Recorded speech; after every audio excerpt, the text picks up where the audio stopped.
Hi guys! Ito guys, luto ng aking pagkain guys. Ano kayo matawag ko sa pagkain na to?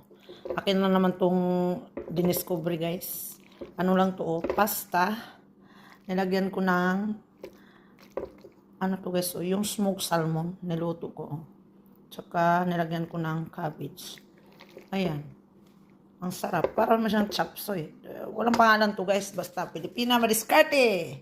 Para makakain tayo guys. Ito na guys, oh.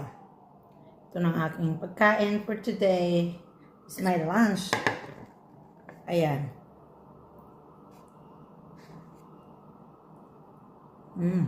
Then, itong tinatawag na pini pasta guys. Oh. Tsaka cabbage.